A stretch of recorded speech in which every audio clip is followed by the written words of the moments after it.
जी Mohsin the power साहब। बहुत शुक्रिया जनाब स्पीकर साहब। और माशाल्लाह मौलाना साहब के हर रोज ही सवालात होते हैं, हम उनके जो स्ट्रगल है उसको अप्रिशिएट करते हैं। जनाब स्पीकर, गुजारिश यह है कि 27 नवंबर को सुबह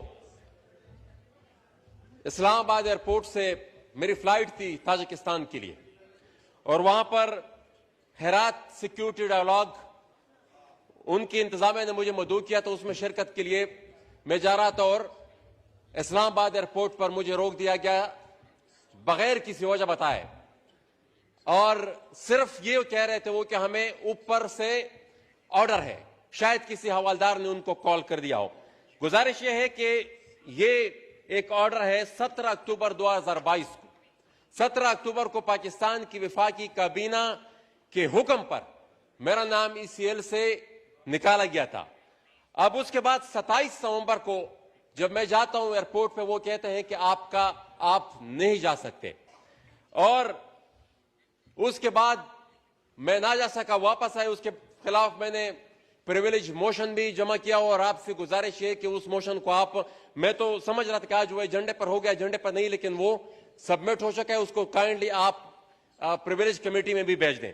लेकिन जनाब स्पीकर, गुजारिश यह है कि ये आदम एतमाद और ये जो नया रिजीम यहां पर आई, अब मैं यहां पर किसको सुनाऊं? अब मुझे पता है कि मुफ्ती साहब तो हुकूमत के बिहाफ पर मुझे जवाब दे नहीं पाएंगे, लेकिन यहां कौन है मुझे जवाब देने के लिए? मैं अगर यहां पर अपनी फरियाद करूं भी तो कौन बैठा यहां पर मुझे जवाब देने के लिए? ना वजीर दाखिला बैठे हुए हैं कि उनके बिहाफ पर, या ना मुस्लिम लीग उनका और कोई लीडरशिप यहां पर बैठी हुई है। जनाब स्पीकर, हमने इस एतमाद को इसलिए अदम एतमाद को सपोर्ट नहीं किया था कि हम किसी यहां पर मुराद के पीछे हमारी सियासत थी, यहां पर छोटे मोटे अख्तियारात के पीछे ये होता, ये तो इमरान खान इससे ज्यादा हमें दे रहा था, या यहां पर बैठने वालों के ऊपर कोई सुरखाब के पर लगे हुए हैं। हमने तो इसलिए इस मूव को सपोर्ट किया था कि इमरान खान ने जो अवामी ताकत थी, जो सिविलियन सुप्रीमेसी थी, उसको अपने पैरों तले रोन डाला था। जो अवामी इख्तियार था वो उसने सरेंडर किया था, और उसी की वजह से जो अदम एतमाद की मूव आई, हमने उस चीज को सपोर्ट किया। इसलिए नहीं किया कि ये हुकूमत जो आएगी ये उन्हीं की जो सारे करतूतात है उसको रेप्लिकेट करेगी। उनसे भी चंद कदम आगे हैं। आई एग्री विद मक्सी साहब। अब जनाब स्पीकर, यही अगर हमारा कंडक्ट हो तो हमें आइंदा के इलेक्शन के लिए इस मुद्दा के साथ अवाम के पास नहीं जाना चाहिए कि हमें वोट दें और हम आपकी नुमाइंदगी करें। आप इस नजरिए और इस सोच और इस मुद्दा के साथ आवाम के पास जाएं कि हमें वोट दे ताकि हमें वहां पर किसी हवलदार की नौकरी मिल जाए। ये नौकरी की सवा और कुछ नहीं है। ये क्या ये हुकूमतें इस तरह चलती हैं? जनाब स्पीकर, ये इस मुल्क में जमहूरियत के लिए यहां के पॉलिटिकल वर्कर्स और लीडरशिप ने काफी कुर्बानियां दी हैं।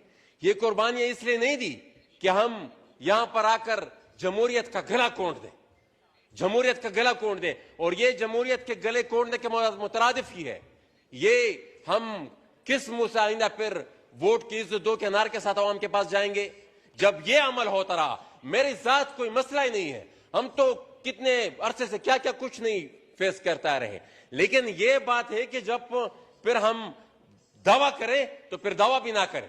जब हम बात करें और पब्लिक के पास जाएं कि वोट को इज्जत दो के लिए आप हमें सपोर्ट करें, और फिर जब हमें वो इख्तियार हमारे पास आता है तो फिर कंडक्ट हमारा फिर ये होता है। और जनाब स्पीकर, मैं मजीद तो नहीं ज्यादा कुछ कहना चाहता, मैं सिर्फ यही कहना चाहूंगा कि ये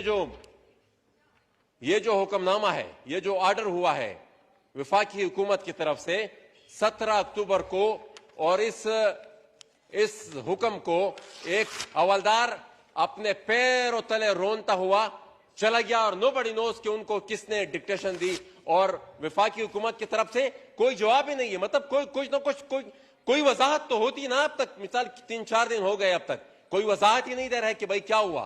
तो मेरी गुजारिश यह है कि इसको आप प्रिविलेज कमेटी में भेज दें, और इंटीरियर सेक्रेटरी और DGFIA को आप वहां पर बुलाए। मैंने इसका गिला किया भी नहीं है कि आपने केसेस तो पहले हफ्ते में खत्म कर दिए, अपना नाम तो ECL से पहले हफ्ते में निकलवा दिया। अली वजीर अभी तक जेल में पड़ा हुआ है, प्रोफेसर इस्माइल और उनकी अहलिया गुलाला इस्माइल के वालिदैन अभी तक अदालतों की शक्कर काट रहे हैं।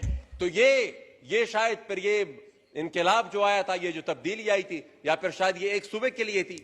बहुत शुक्रिया जनाब speaker. Thank you. This matter is referred to the Privilege Committee.